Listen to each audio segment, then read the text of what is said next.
Hello, xin chào các bạn. Đã rất là lâu rồi bọn mình không gặp nhau nhỉ?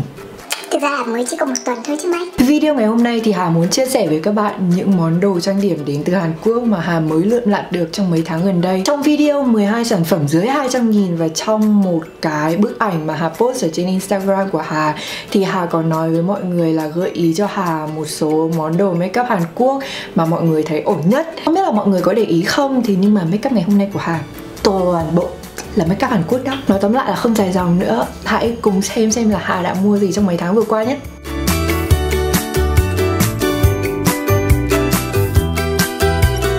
Đầu tiên thì phải kể đến là mặt nạ giấy. Mặt nạ giấy thì Hà có rất là nhiều. Hà không biết tại sao Hà có nhiều như thế. Mặc dù Hà không phải là ngày nào cũng đắp mặt nạ giấy. Mặc dù Hà nghĩ là một tuần chắc Hà đắp một lần, có khi một tháng đắp một lần. Thế nhưng mà Hà cảm giác rằng là dự trữ nhiều mặt nạ giấy trong tủ lạnh thì an toàn hơn. Tại vì nhỡ biết đâu đấy một ngày nào đó tự nhiên có 10 bạn đến nhà Hà chơi thì làm sao. Ở đây thì Hà có mua 6 cái mặt nạ giấy con ốc sên của hãng The Sen hay là The Sin gì đó thì Hà cũng không biết đọc thế nào, hoặc là đây có thể đọc là The Saen. Đây thì nó trông như thế này. Nếu như bạn nào đã có dùng thử cái mặt nạ giấy con ốc sên của hãng này rồi thì cho mình viết ý kiến nhé. Tiếp theo thì Hà được gửi mặt nạ từ Mimi Box. Cái này thì có tên là Candy Bucket. Thì Hà có mua 2 bộ đôi mặt nạ, là 2 bộ đôi mặt nạ này. Nếu như Hà nhớ không nhầm thì Hà có nhớ là cái mặt nạ này ở trong một cái box mà Nhi bên The Skincare Yongki hợp tác với Lizzy Box. Thì Hà nghĩ là chắc là có thể nó tốt thật. Thế nên là Hà mua về thử xem như nào. Bên cạnh mặt nạ thì Hà còn mua một số lượng lớn. 3 chấm. Mọi người có biết 3 chấm là cái gì không? Đó là mi giả. Đống mi giả này thì Hà mua trên Yes Style một tháng trước. Và cho tới hiện tại thì Hà mới chỉ dùng cái loại mi giả trong cái hộp này thôi. Đây là hãng mi giả của Đài Loan và Hà đã có sử dụng cái loại mi giả này trong một vài video trước rồi. Mặc dù rating của cái mi giả này thì khá là cao ở trên Yes Style thì nhưng mà Hà gặp một cái trở ngại, đấy là cái band, tức là cái band ấy, cái band của cái mi giả này, cái chỗ mà để mình gắn lên mi thật của mình ý, thì nó rất là mỏng. Vì thế nên là sau khi mà bôi keo dính và cố gắng cố định cái lớp mi giả đấy ở trên phần mi thật của mình thì nó thường hay bị rơi ra và nó không dính được chặt cho lắm. Như mọi người có thể thấy ở đây là cái band của cái mi giả này nó gần như là, mọi người gần như là không thể nhìn cái gì, nó cứ cảm giác giống như là một cái đường chỉ ý. Chính vì cái band của nó rất là mỏng thế nên là khi cầm cái mi giả lên thì nó cảm giác nó rất là mỏng manh. Và nó không giống như là cái mi giả Adele mà Hà vẫn thường dùng. Cái mi giả Adele Hà vẫn thường dùng thì chỉ cần bụp một phát cho lên mắt là nó dính luôn, không cần phải sửa lại.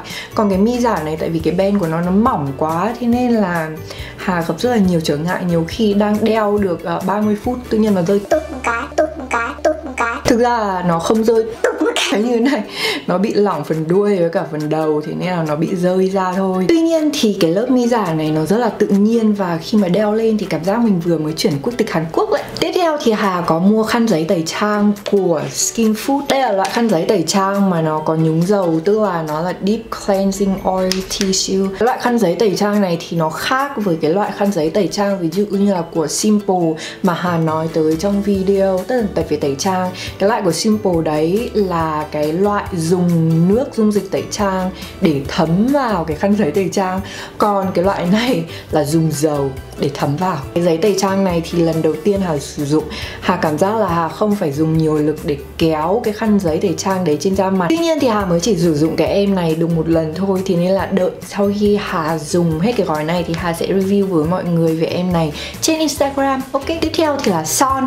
Son ngày hôm nay Hà dùng là son màu số 04 của BBA. Ở đây thì Hà có tổng cộng 5 màu son của BBA và dòng này là dòng Last Rouge. Và Hà thấy là cái vỏ màu hồng này đẹp hơn là những cái dòng khác. Về chất son thì như mọi người thấy ở trên môi của Hà, đây là son lì. Cảm giác của nó ở trên môi thì nó không khô và như mọi người thấy là nó cũng không làm lộ rãnh môi của Hà nhiều lắm. Tuy nhiên thì Hà nghĩ rằng là trước khi mà bôi cái son này thì mọi người vẫn nên tẩy tế bào chết trên môi thật là kỹ. Cái son BBA này nếu như Hà chỉ ăn nhẹ và uống nước lọc thì nó có thể giữ từ 4 đến 5 tiếng. Còn nếu như mà Hà ăn một cái bữa ví dụ như là một cái đùi gà turkey to đùng to đoàn thì Hà nghĩ rằng là nó sẽ chỉ giữ được 2 tiếng thôi. Sau đấy thì nó sẽ chỉ có một cái lớp màu hơi nhẹ nhẹ trên môi. Giá thành của em BBA này thì nó cũng khá là rẻ. Thỏi son của nó thì nó là màu hồng ánh tím và nó có in chữ BBA ở trên thỏi son, cũng như là số của cái màu son ở dưới đáy. Tóm lại thì Hà nghĩ là thiết kế rất đơn giản, không cầu kỳ, trẻ trung và rất là lịch lãm. Tiếp theo thì là đến các sản phẩm về mặt. Ở đây thì Hà có 2 sản phẩm Bisos, không biết đọc là nào, Bisos. Đây là một sản phẩm của Thái Lan nhưng mà được made in Korea. Thế nên là Hà cũng không biết nên nói là sản phẩm của Hàn Quốc hay sản phẩm của Thái Lan, tại vì trên hộp của nó thì là chữ Korea. Sản phẩm Hà đang cầm trên tay ở đây là phấn nền dạng phấn. Mọi người có thể thấy là cái thiết kế của nó rất là bánh bèo. Nó là một màu hồng mà nó lại còn là một bông hoa nữa. Bên cạnh bông hoa thì nó lại còn có một cái xúc sắc lúc lích ở đây nữa. Cái vỏ của nó thì bằng nhựa, và khi mà mọi người mở ra ở bên trong thì mọi người sẽ thấy cái lớp phấn như thế này, và ở bên dưới lớp phấn là một cái miếng tán như thế này. Cái sản phẩm phấn nền dạng nén này thì nó có tên là Brightening Foundation Powder, có collagen và vitamin C. Lần đầu tiên Hà sử dụng cái sản phẩm này thì Hà không có ấn tượng gì nhiều, ngoại trừ là việc lớp phấn, mặc dù đây là màu số 2, tức là nó đã đỡ trắng hơn cái màu số 1 rồi, thì cái lớp phấn này nó vẫn làm cho da mặt của Hà trắng hơn một chút.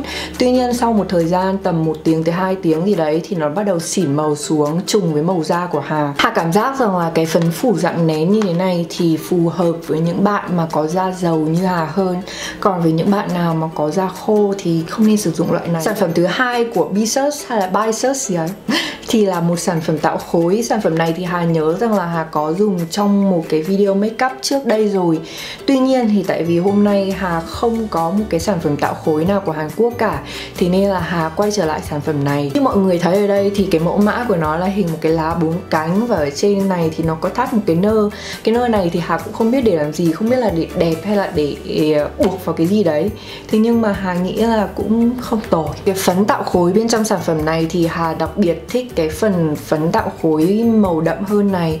Tại vì Hà cảm giác rằng là cái màu này nó không hề quá là nâu. Mọi người nhìn thì trông nó có vẻ hơi nâu, thế nhưng mà khi mà đánh lên mặt như mặt Hà ngày hôm nay Hà sử dụng cái tông màu tối này để tạo khối cho khuôn mặt thì nó rất là tự nhiên. Tuy nhiên thì Hà nghĩ rằng là nếu như mà các bạn nào mà đã quen và thích sử dụng các cái bảng tạo khối của Mỹ thì sẽ không thích những cái bảng tạo khối này, tại vì những cái bảng tạo khối này màu phấn của nó lên rất là nhạt. Ví dụ như là bảng của Kat Von D chẳng hạn, chỉ cần phẩy cái chổi 2 phát là lên má nó đã đậm tóm om ra rồi. Còn các loại phấn tạo khối của Hàn và đặc biệt là cái phấn tạo khối của Bisos mà mình đang cầm trên tay này thì mình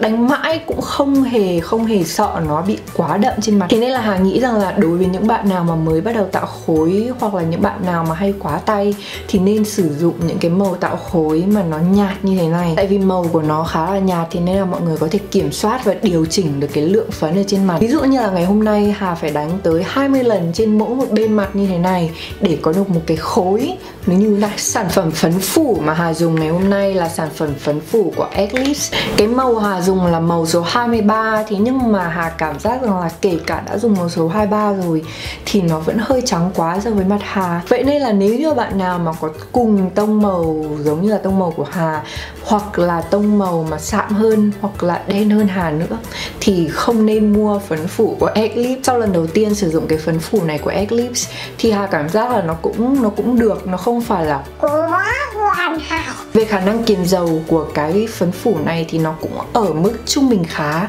tức là nó chưa thực sự làm Hà kiểu phải thốt lên Oh mamma mia. Tóm lại thì Hà nghĩ rằng là Hà sẽ cần một thời gian dài hơn để có thể kiểm chứng được cái phấn phủ này của Eclipse. Sản phẩm tiếp theo là một sản phẩm má hồng. Đây là sản phẩm má hồng của Etude House. Cái này thì Hà mua là tại vì cái mẫu mã của nó quá là xinh. Như mọi người thấy ở đây thì nó có một cái bông để phủ phấn.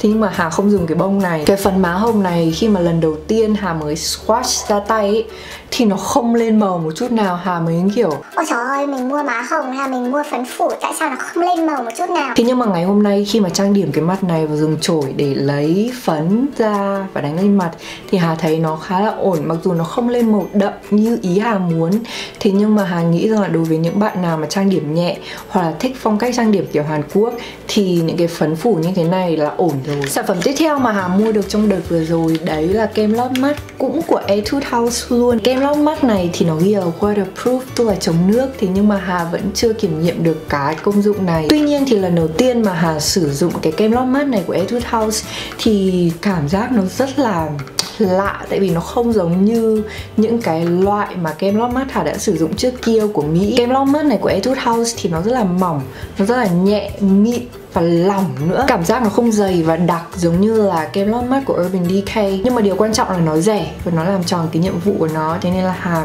không có phàn nàn gì hết. Tiếp theo ở đây thì Hà mua 2 loại kem che khuyết điểm. Tại vì vô cùng rất là nhiều bạn nói là Hà cần phải mua kem che khuyết điểm của The Same. Thế nên là Hà đã quyết định mua cái kem che khuyết điểm đó. Cái màu của Hà mua là màu số 1.5. Bên cạnh đó thì Hà còn mua một cái kem che khuyết điểm của Appeal nữa. Và cái kem che khuyết điểm này thì nó có tên là Moist Creamy Concealer. Ngày hôm nay thì Hà sử dụng cái của The Sim ở bên mắt bên này và cái của Appeal ở bên mắt bên này. Tới hiện tại thì Hà chưa cảm thấy sự khác biệt nhiều lắm đối với hai cái kem che khuyết điểm này ở phần dưới quầng thâm mắt của Hà. Tuy nhiên thì lúc mà vừa mới bôi hai cái kem che khuyết điểm này lên thì Hà cảm giác rằng là cái của The Sim nó lỏng hơn một chút so với cái của Appeal. Các bạn thì rất là khen cái kem che khuyết điểm này, thế nên là Hà sẽ cố gắng dùng nhiều hơn để xem nó có thực sự tốt như thế không nhé. Tiếp theo ở đây thì Hà mua 4 cây chì kẻ chân mày. Đây là của Innisfree có tên là Auto Eyebrow Pencil. Một cây là của Ladylike, Hà mua ở trên YesStyle tại vì nó có quá nhiều rating của nó khá là cao. Cây tiếp theo Hà mua là của Itskin, nó có tên là Babyface Natural Eyebrow. Và cây cuối cùng Hà mua là của The Face Shop có tên là Style My Eyebrow. Trong 4 cây này thì hiện tại cho tới bây giờ, cho tới thời điểm này thì Hà nghĩ rằng là Hà thích cái cây của Innisfree nhất. Còn lại 3 cây này thì nó khá là dở ẹ. Nhất là hai cái cây mà của Ladylike với cả cái cây của Babyface. Hai cái ngòi của nó giống nhau. Và Hà cảm giác là hai cái ngòi này nó làm cho lúc mình vẽ lông mày ấy, nó khó hơn gấp triệu vạn lần ấy. Có thể là Hà chưa quen với cái ngòi dày như thế này, thì nên là Hà vẫn chưa thể control, chưa thể kiểm soát được cái lúc mà mình vẽ lông mày. Nếu phải so 4 cái chì kẻ mày này của Hàn Quốc đối với các hãng drugstore của Mỹ thì Hà nghĩ rằng là 4 chì kẻ mày này kém chì kẻ mày của L'Oreal và kém chì kẻ mày của NYX. Nhưng mà nếu như bạn nào mà dùng một trong 4 cái chì kẻ mày này rồi và thấy thích thì cũng vẫn comment cho Hà biết xem là cách mọi người kẻ mày như thế nào. Tại vì chắc là tại vì Hà không biết kẻ mày, thì nên là Hà còn rất là nhiều lúng túng trong việc sử dụng những cái chì này. Tiếp theo thì Hà mua một cái bút kẻ mắt nước. Chắc là mọi người sẽ rất là ngạc nhiên tại vì Hà không bao giờ, hầu như là không bao giờ kẻ mắt eyeliner luôn. Thế nhưng mà tại vì hôm nay Hà muốn giới thiệu với mọi người là Hà mua cái nước kẻ mắt nước này, thế nên là Hà đã kẻ mắt nước như thế này. Hiện tại trên bàn trang điểm của Hà thì chỉ có 3 loại kẻ mắt nước. Một loại là của Stila, một loại là của Soap & Glory và một cái là cái này Hà mới mua. Nếu như phải nói thật lòng thì cái bút kẻ mắt nước này của Clio mà Hà mới mua, Hà nghĩ rằng là cái bút kẻ mắt nước mà Hà thích nhất. Cái ngòi của nó không quá to, nó không giống như là bút mực để tô vẽ. Và cái mực của nó ra thì nó rất là đều, nó không cợt nhả Hà một chút nào. Vậy nên là đối với những người mà tỷ năm mới kẻ mắt một lần như Hà thì Hà nghĩ rằng là đây là lựa chọn rất là ổn, giá tiền cũng ok nữa. Một món mà Hà cảm giác rất là hạnh phúc khi mua được, đấy chính là cái mascara này. Đây là mascara của Innisfree và cái ngòi của nó thì nó rất là mỏng. Vì thế nên là rất là vừa vặn để trải chuốt mascara ở phần mi dưới. Trước giờ thì Hà rất là lười mua những cái mascara mỏng như thế này để trải mi dưới. Hà toàn dùng mấy cái đầu chổi mascara to đùng thôi. Thế nên là thỉnh thoảng nó cứ bị chọc vào mấy cái phần da ở phía dưới này, thế là nó toàn bị lem hết. Vậy nên khi mà Hà nhận được cái mascara này của Innisfree thì Hà đã thử nó ngay và Hà không hề hối hận một chút nào. Quên mất chưa nói với mọi người cái sản phẩm nền Hà dùng ngày hôm nay đấy chính là của Innisfree Smart Foundation Long Lasting. Màu của Hà dùng ở đây là màu số 23 và lại một lần nữa Hà xin nói là cái màu này nó trắng hơn với cái da mặt Hà. Độ che phủ của em này thì nó chỉ ở mức trung bình yếu thôi.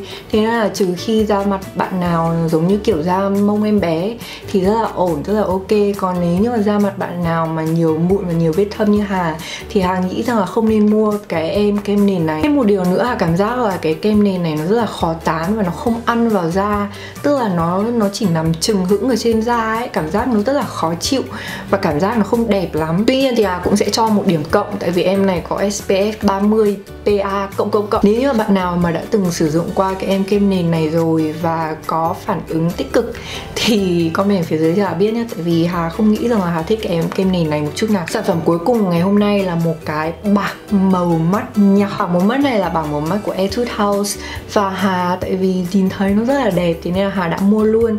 Tuy nhiên là khi mà lần đầu tiên lúc mà Hà swatch ra cánh tay thế này thì Hà rất là thất vọng, tại vì cái màu của nó lên nó rất là kém. Nếu như các bạn nào đã quen sử dụng các bản màu mắt của Mỹ, ví dụ như của Urban Decay, của Too Faced, của Lorac, của Anastasia thì mọi người sẽ biết được rằng là cái độ lên màu, cái độ pigmentation của những cái bạc màu mắt đây nó vô cùng tốt. Tức là mọi người chỉ cần di ngón tay vào cái màu mắt, sau đấy swatch một đường ra tay là mọi người thấy màu ngay. Còn đối với cái bảng màu mắt này của Etude House thì điều đấy gần như là không thể. Khi mà Hà swatch ra tay thì Hà phải xoa ngón tay đi, xoa ngón tay lại rất là nhiều, và swatch một đường như thế này thôi thì sẽ không thể nhìn thấy được cái màu của nó như thế nào cả. Thêm một điều nữa rằng là khi mà Hà dùng cọ để lấy cái màu mắt này ra và đánh lên mắt thì Hà cảm giác là những cái màu mắt này nó không bám vào cọ. Khi mà Hà dùng chổi để lấy cái màu vàng đồng có ánh hồng này để đánh lên màu mắt, và Hà muốn cái màu mắt của Hà nó đậm một chút để mọi người có thể nhìn thấy cái màu mắt của Hà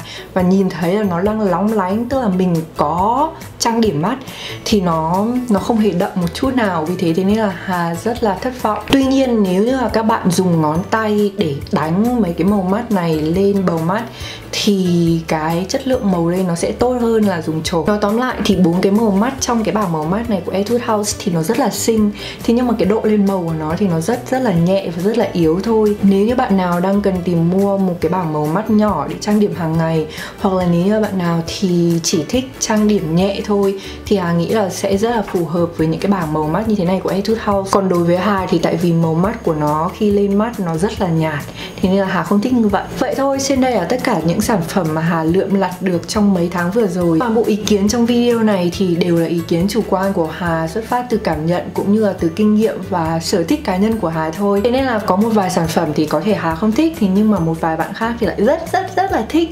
Điều đấy là điều rất bình thường. Đấy chính là lý do những video như thế này được tạo ra, để mọi người có thể trao đổi với nhau và tìm được sản phẩm tốt nhất, phù hợp nhất với mình, đúng không? Video ngày hôm nay thì tới đây là hết rồi. Cảm ơn mọi người đã xem tới tận đây và cảm ơn tất cả các bạn nào mà đã gợi ý cho Hà mua một vài sản phẩm ngày hôm nay. Nếu như mọi người còn muốn gợi ý cho Hà những sản phẩm mà Hà chắc chắn là nên mua và nên sử dụng thì cũng comment ở phía dưới cho Hà biết để lần sau Hà mua nhé. Hẹn gặp lại các bạn vào lần sau. Bye bye.